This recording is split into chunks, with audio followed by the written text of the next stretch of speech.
Questão 3. Os sensores de ultrassom são amplamente utilizados em aplicações industriais, por exemplo, para detectar a presença ou passagem de um objeto, em estacionamento, para detectar a passagem ou presença de um veículo, e aplicações que fazem uso do ultrassom. Seu princípio de operação é o mesmo do sonar, usado pelo morcego para detectar objetos e presas em seu voo cego. Seu funcionamento baseia-se na emissão de um sinal sonoro ultrassônico e medição do tempo que o sinal leva para sair do sensor, refletir ao atingir o obstáculo e voltar para o sensor, como demonstrado na figura.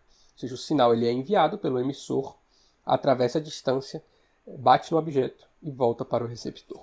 Um sensor de ultrassom foi instalado no robô móvel responsável pelo transporte de material em uma planta fabril, para que o robô pare ao detectar algum objeto em seu trajeto.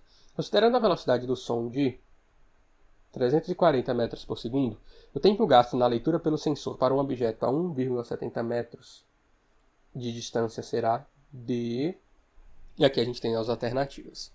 Então, pessoal, como a questão mesmo diz, aqui nessa parte do enunciado, a onda ultrassônica, nesse tipo de sensor, ela faz uma viagem d, considerando d a distância entre o sensor e o objeto.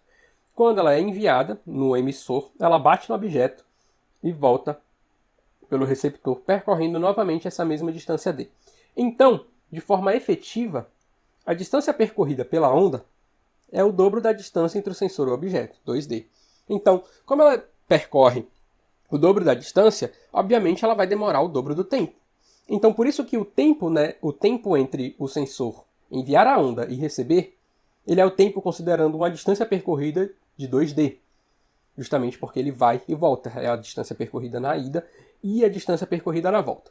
Então, por isso que quando a gente tem a fórmula na velocidade, v igual a d sobre t, ΔS sobre ΔT e por aí vai, no caso dos ultrassônicos, a gente adiciona aqui esse 2.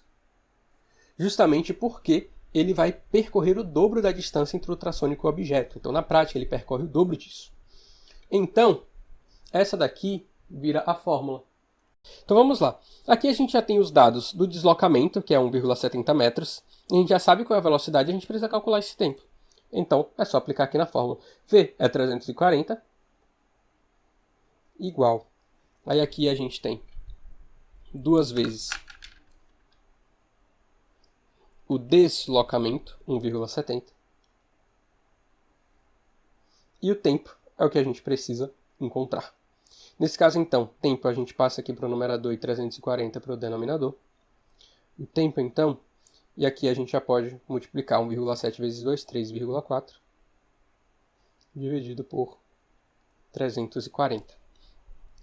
Aí aqui, nesse caso, 3,4 é a mesma coisa que 34 sobre 10. Então, temos t igual a 34 sobre 10 sobre 340. Divisão de fração. Sabemos que a gente conserva a primeira e multiplica pelo inverso da segunda. Se a gente simplifica isso, a gente sobra aqui com 10. Então, o tempo, no final das contas, ele fica 1 sobre 100, que é igual a 10 a menos 2 segundos. Vejam que aqui a gente não tem exatamente essa opção nas alternativas. Então, a gente vai ter que fazer uma pequena transformação. Como a maioria das alternativas estão em milissegundos, vamos transformar isso aqui de segundo para milissegundo. Milissegundo, o prefixo mili ele significa 10 elevado a menos 3. Então, como a gente tem 10 a menos 2, 10 a menos 2 ele pode ser expresso como 10 que multiplica 10 a menos 3 segundo. E isso aqui é a mesma coisa que 10 milissegundos, que é justamente o que a gente encontra aqui na letra C, resposta da questão 3.